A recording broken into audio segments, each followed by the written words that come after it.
He spoke not a word. The silence that followed was not empty, it was electric. Like the moment before lightning splits the sky. The angels stationed near the throne stood motionless. Even they didn't dare speak. Then, a voice. Not loud. Not soft. Just, final. You have come with words, but not with repentance. You ask for peace, but your hearts remain proud. Judgment has already gone out. And then the scrolls ignited. Not in flame, but in light. The petitions vanished, not denied, but consumed by the sheer holiness of the court.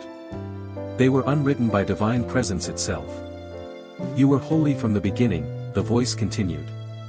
Set apart from man. Assigned to watch.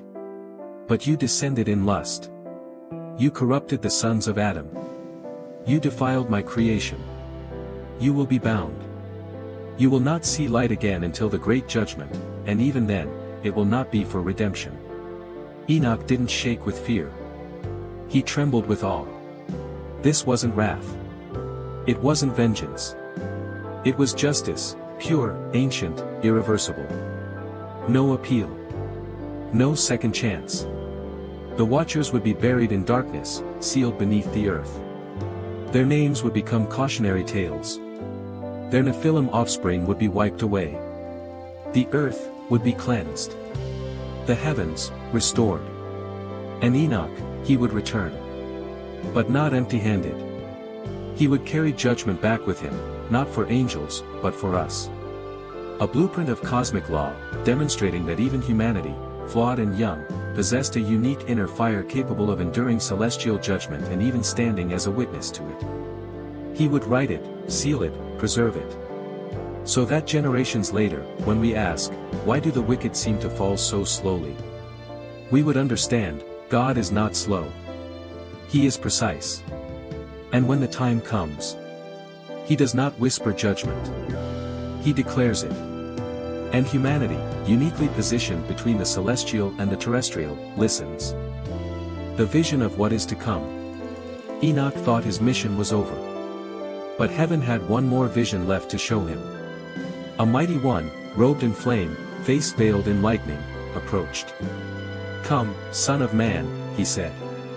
You must see what judgment truly means. And in a flash, Enoch was lifted, not upward, but forward. Into the future. He saw the earth shake. Oceans roared. Mountains split like shells.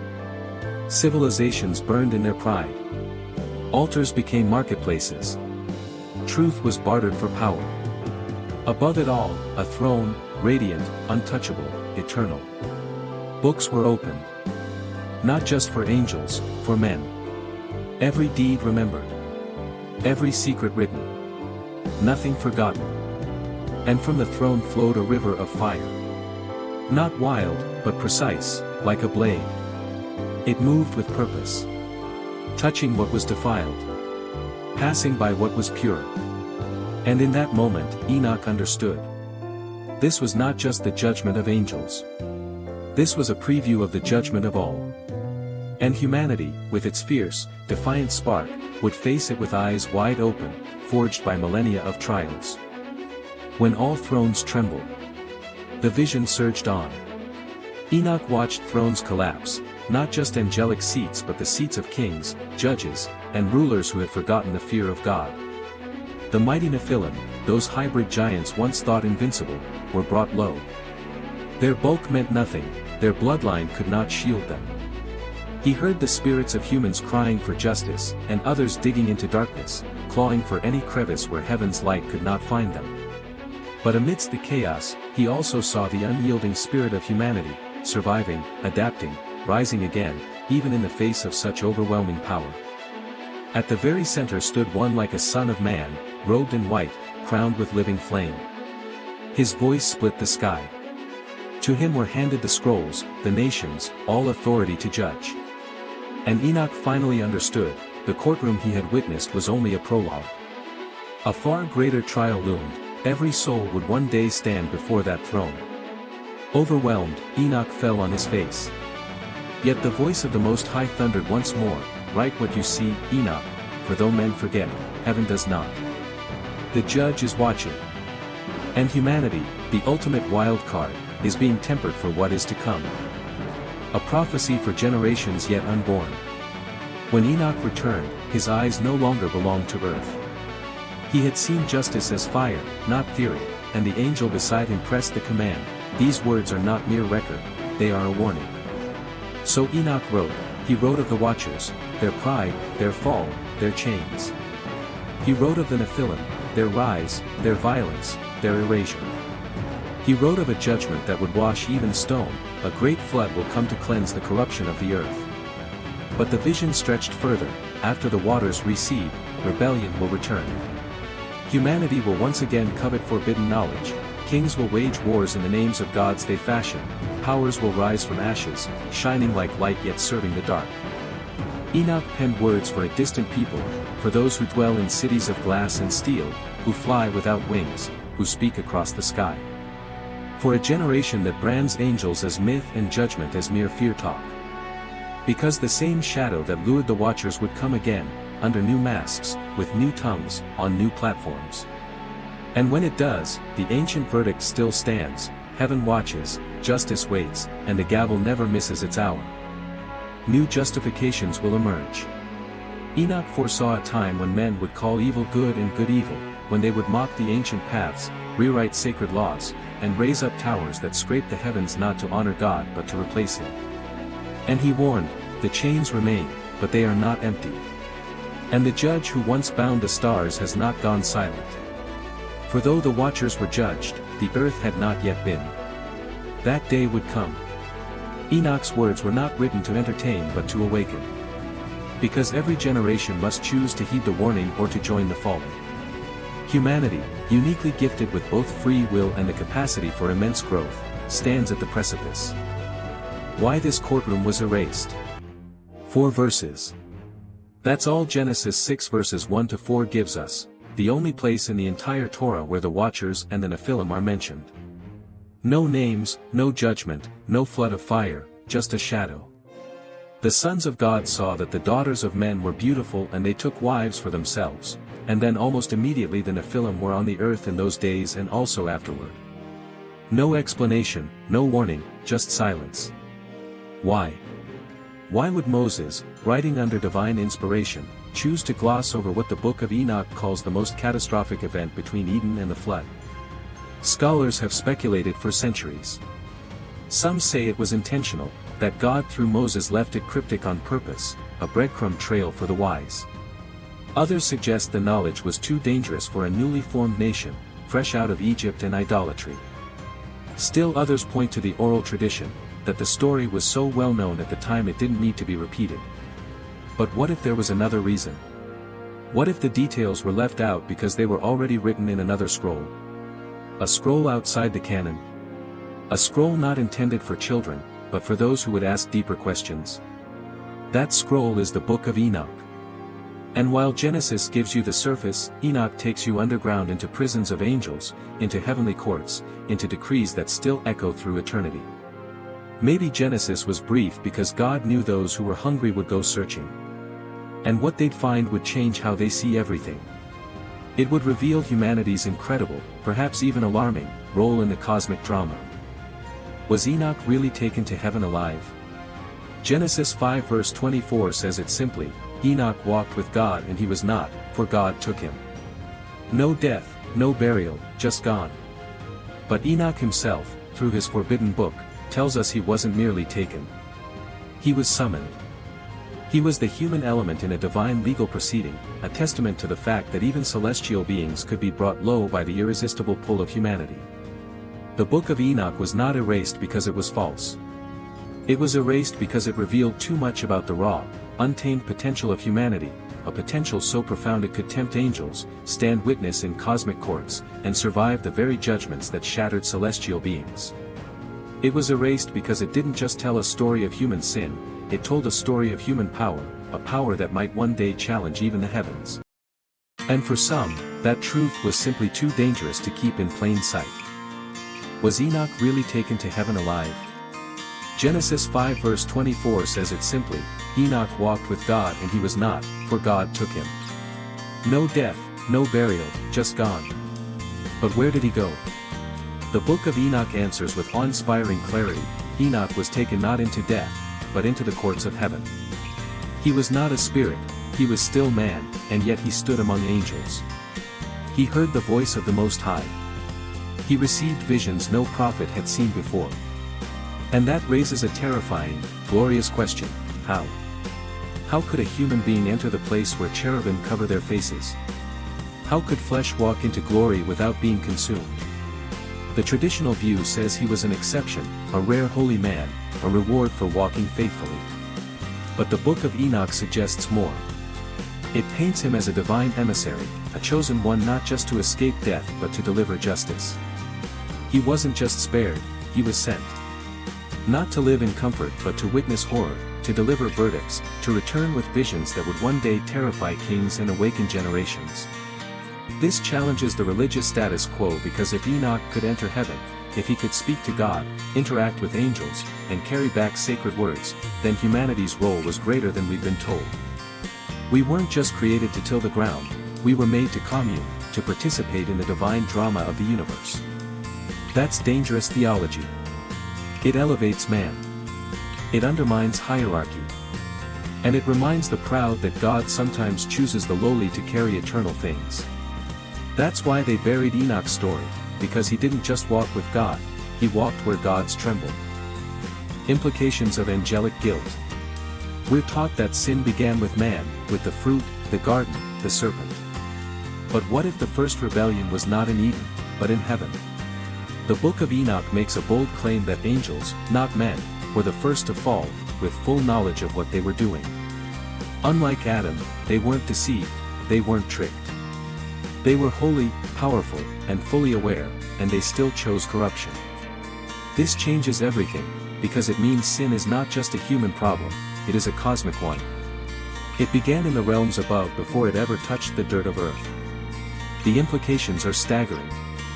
First, it challenges the idea that mankind is the sole cause of the world's brokenness. It shifts part of the blame to celestial rebellion. Second, it suggests that God's justice is not biased. He judges angels, he binds the powerful, he holds the highest accountable.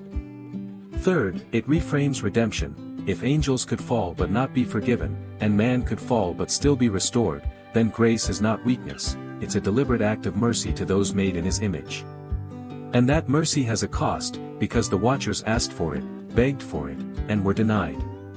Not because God is cruel, but because they crossed a line that no power could uncross. The guilt of the angels stands as a warning, not just to heaven but to us. If even they were not spared, with all their knowledge, their light, their glory, what makes us think we are beyond accountability? That's why the church buried this, not because it wasn't true, but because it was too true, too raw, too destabilizing, too divine. Too much revelation, too much power. It gave angels too much attention. The early church wasn't just deciding what was true, they were deciding what was safe. And the book of Enoch? It was anything but. Because while the Gospels pointed to Christ and the epistles instructed the church, Enoch pointed upward, to thrones, to angelic rebellions, to heavenly wars and cosmic courts. Too much, too fast, too distracting. In Enoch, angels aren't just background, they're central, named, active, and terrifying.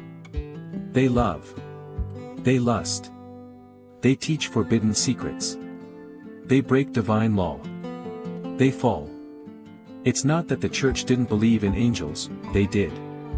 But angels were meant to be servants of God's will, not the focus of man's curiosity. And Enoch did the unthinkable, it made us feel for them. You read it and begin to pity the watchers, to wonder if maybe they didn't mean to fall, maybe they deserve mercy. That's dangerous, because when sympathy replaces fear, reverence dissolves. Some early readers began crafting angelologies, full-blown systems of hierarchy, ranks, duties, and names. Michael, Raphael, Gabriel, Uriel, all appear in Enoch and later flooded Jewish mysticism and medieval texts. The church saw the danger, worship could drift from God to his messengers. So the solution? Silence them. Censor the source. Remove the book.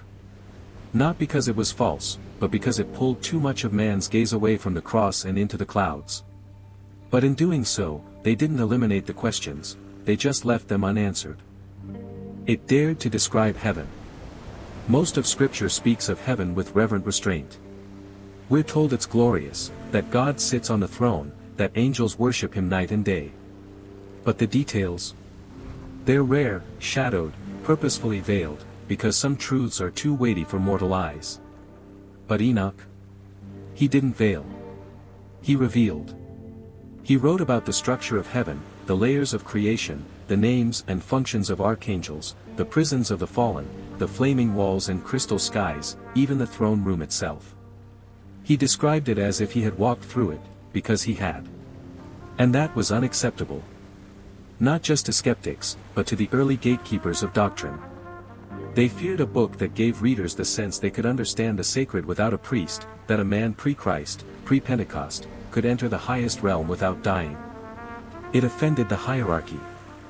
Because if Enoch could be taken up, why not others? If he could see the throne, why not believe God still speaks today? It broke their neat theological boxes. They preferred Paul's words, "Eye has not seen, ear has not heard." But Enoch had seen, and he did write it down. His book didn't just pull back the curtain, it kicked down the door.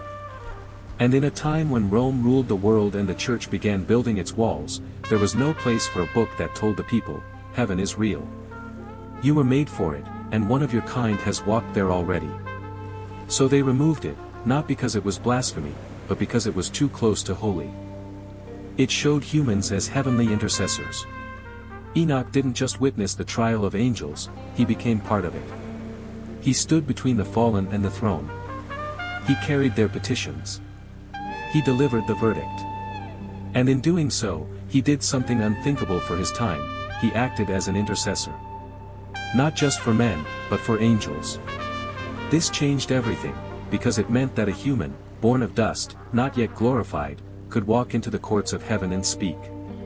No incense, no altar, no blood of bulls or goats, just righteousness. That was dangerous. Because if Enoch could intercede, what about others? Could the average believer go boldly before the throne? Could prayer reach beyond the veil without a priest, without an institution? It threatened the system. Enoch's story empowered the individual. It challenged the monopoly of temple and clergy. It offered a blueprint for spiritual access that bypassed earthly authority. Worse still, it happened before the law, before Moses, before Israel even existed. It said God speaks to men long before men build their religions. That was unacceptable. Because a church built on hierarchy could not afford a theology that made heaven too accessible. So the book had to go. Not because it was false, but because it dared to say, you too were made to walk with God. You too can intercede. You too have a place in the divine court. And that was the most threatening truth of all. We are still living in the echo of that courtroom. Our world still reflects that judgment. You may think the story of the Watchers belongs to another world, a time of giants, flaming skies, and heavenly courts. But look closer. Their fall was not just about rebellion, it was about knowledge without submission, power without wisdom, freedom without boundaries. Sound familiar? Today, we chase forbidden knowledge in the name of science, explore gene manipulation without reverence, blur the lines between man and machine, and call it progress. Just as the Watchers gave mankind secrets they weren't ready to carry, so too have we opened doors we don't know how to close. And the result? Corruption. Not just moral, but structural.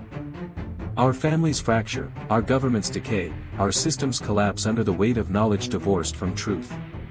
Like the Nephilim, we've created giants, not of flesh, but of finance, media, technology. They dominate, they consume, and they often stand above accountability. Sound familiar? The echoes of Enoch's vision aren't locked in some ancient cave, they ring through our streets, our headlines, our classrooms.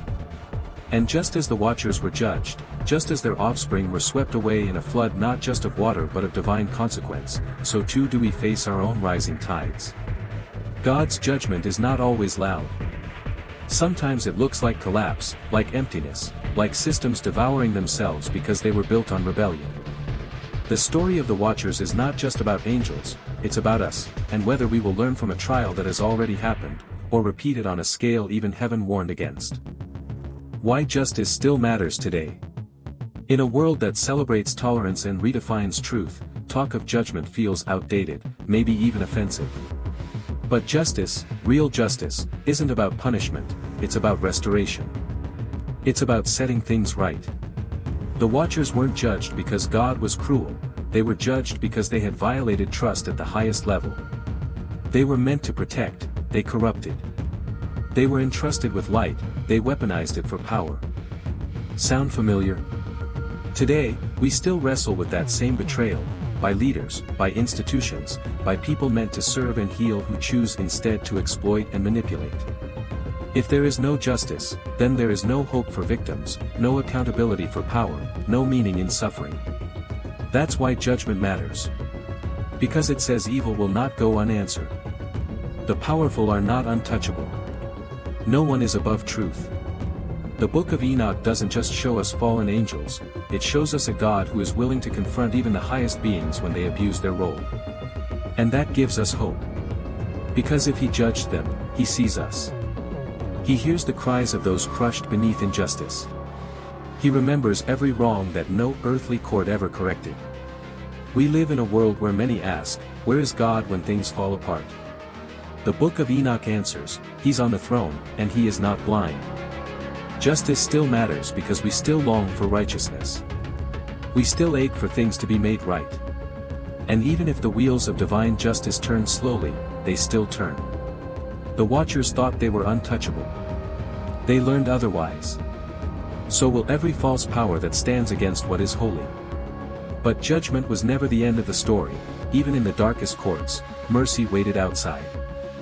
God will not be mocked, but he will be merciful. The story of the Watchers is dark, giants, rebellion, judgment. But in its shadow, there's a light most people miss. Enoch walked with God while angels fell. While heaven was preparing prisons, God was preparing a path. He showed Enoch judgment, yes, but also mercy. He showed him that man, unlike the Watchers, could still be restored. You see, the angels were fixed in their nature. They had full knowledge. They made their choice. But us? We're still learning, still stumbling, still capable of change. That's the beauty of our design. The same God who bound the Watchers sent prophets to call us home, sent his word to guide us, and in the fullness of time, sent his own Son to take judgment upon himself. That's the part the Book of Enoch prepares us for. It shows how serious sin is, how sacred responsibility is, how justice isn't negotiable.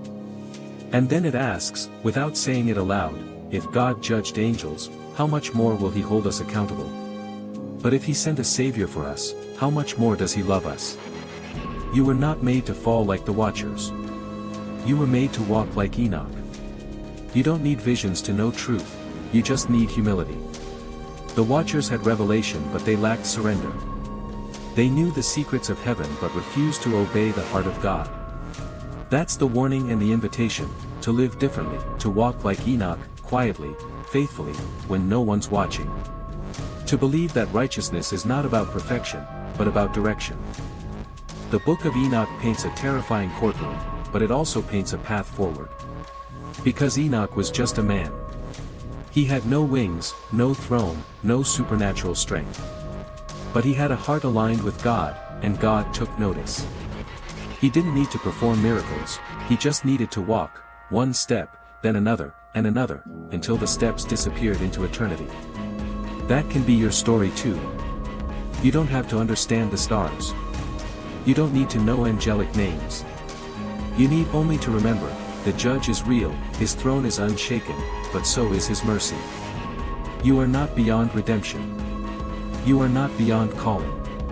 And if you choose to walk with him, you may not see visions, but you will see light, and one day you'll hear a voice not of judgment, but a welcome. Heaven is still listening. If this story stirred something in you, a question, a hunger, a sense that there's more, that's not an accident. Maybe you were never told that angels could fall, or that a man could walk with God before religion ever had a name.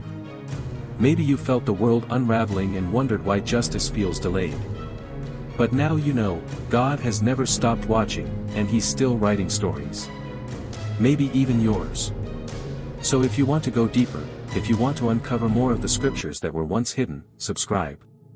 Join us as we explore the forbidden, the forgotten, and the faithful. Because the stories they tried to silence often hold the loudest truth. This is Scriptures, and the journey has only just begun.